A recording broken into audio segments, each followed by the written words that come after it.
by issuing asset-backed digital securities that are regulated by the SEC to Reg D and Reg S investors, we are now able to provide liquidity to the private investor. Welcome to Hedera Hashgraph's Gossip About Gossip.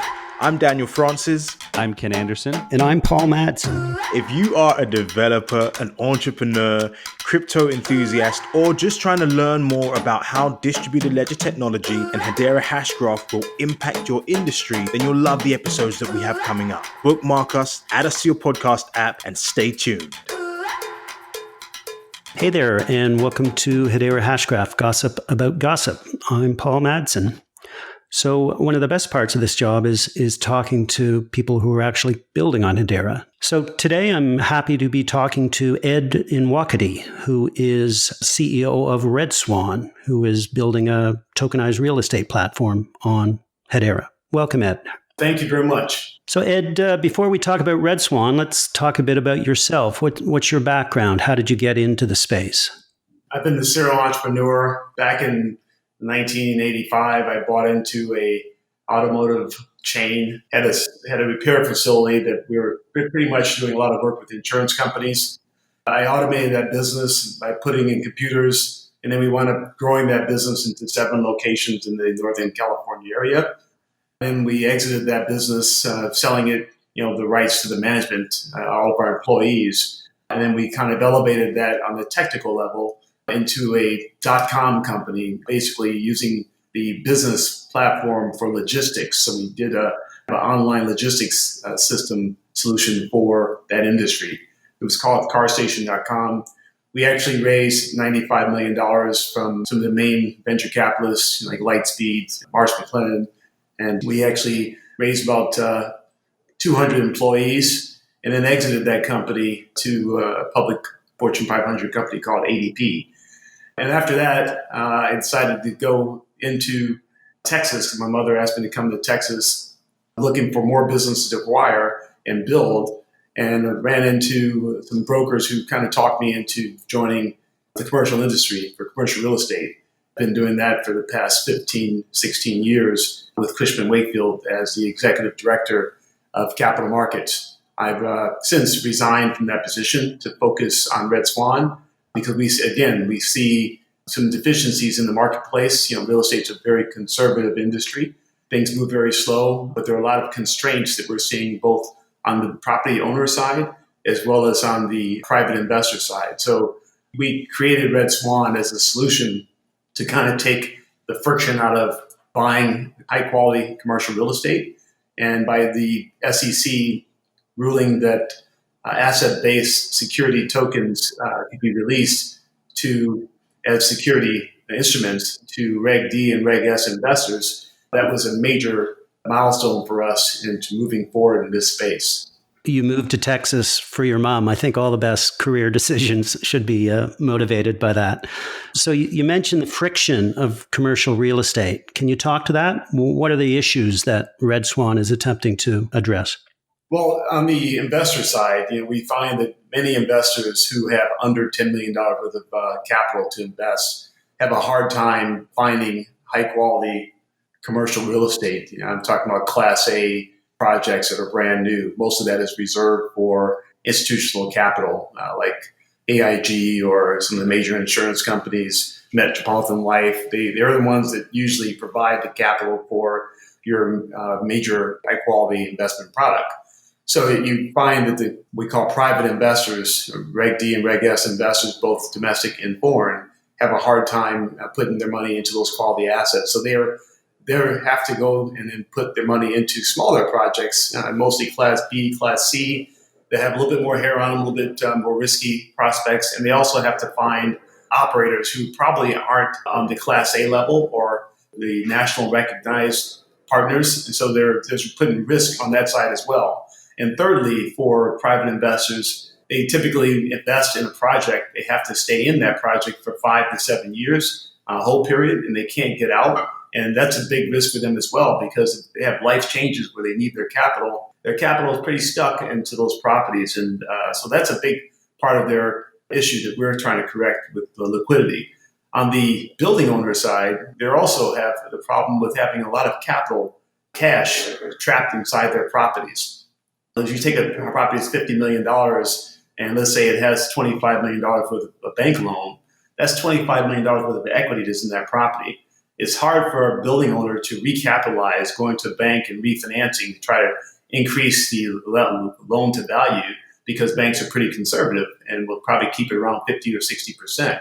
The only exit choice they have to pull that cash out to redeploy it for better use is to sell the property. If you chase after properties and expend a lot of money, what we call pursuit costs, trying to buy properties, and then at the end of the day, you might wind up buying one or two properties in a year after spending hundreds of thousands of dollars chasing multiple properties. If the end result for you to pull your cash out is to sell that property in 4 or 5 years, you have to now redo the whole cycle all over again to go find another property. We think it's better for owners to be able to pull their capital out of the properties, have a remaining maybe 20 or 10% equity remaining in the property, and use that additional equity to go and buy other projects. And that way, they're not so weighed down with their capital stuck in these assets. So these are the two significant problems we're solving on the building owner side as well as on the private investor side. And Red Swan is going to mitigate both of those issues on both sides? What role does Red Swan play? Absolutely. By issuing asset-backed digital securities that are regulated by the SEC to Reg D and Reg S investors, we are now able to provide liquidity to the private investor.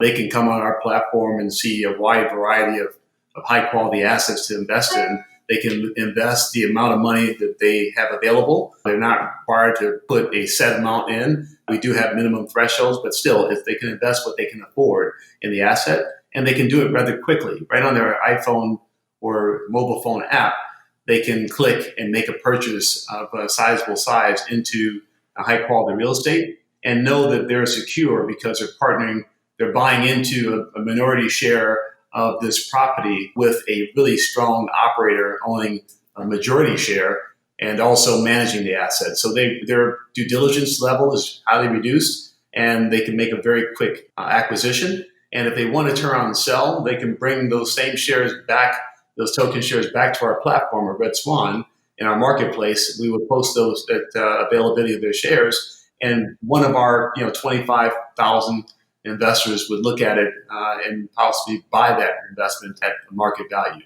Building owner side, we're able to, again, take their property and tokenize their property, put the tokens into a secure wallet, and then distribute those tokens to private investors who are very hungry to buy into high-quality assets. And we think that there's going to be a premium involved because if you think about it, if you have two identical properties, again, one being $50 million, the other one being $50 million, and the first property has the ability to liquidate anytime. So if you make an investment, you can get out just like you can a stock on the stock market, versus the identical building right next door at $50 million, you don't have that ability to get out. You have to wait 5 to 7 years. Most investors will pay a premium to buy the first property that has more liquidity than the second. So we think that building owners who come to us will have a higher level of demand from investors for their building because their building stands out amongst the other properties in the marketplace with that liquidity benefit.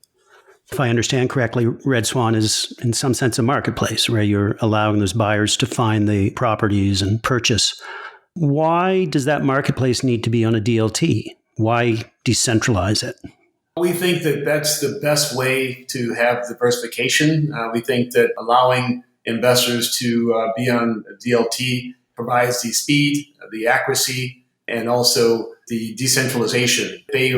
We're going out to try to buy projects that are on LoopNet, for example. They have to buy the entire property, or they would have to put their money with another third party or a sponsor to buy the property, and they're no longer in control of their assets anymore. They're handing over the control to somebody else. We strongly believe that private investors need to take control of their own capital and create their own portfolios that they manage themselves based on their current budget. This could be achieved with DST.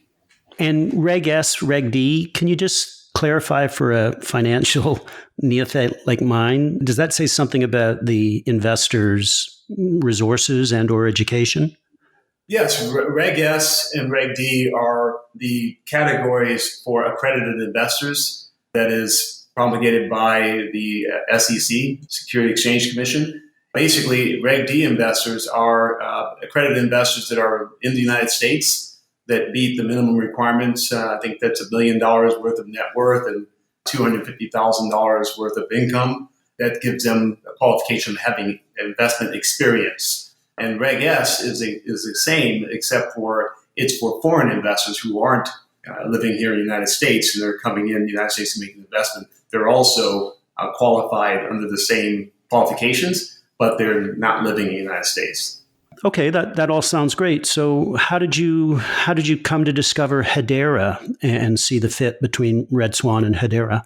Well, we started this Red Swan project in early 2018, and that was kind of the height of the ICO market was taking place, and we saw all the noise that was being created by the ICOs, and we weren't really happy with platforms we were looking at. We wanted something that differentiated us from the masses. We were selling security tokens, STOs, and not ICOs, and our client base are very high-level investors. The owners of properties are property owners that have billions of properties under management.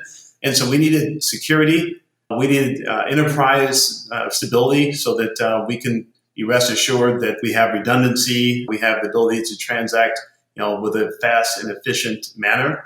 Hadera was the only platform that we thought put the time and put the thought into building a platform that was a high-quality enterprise platform and also was able to handle multi-sig wallet transactions.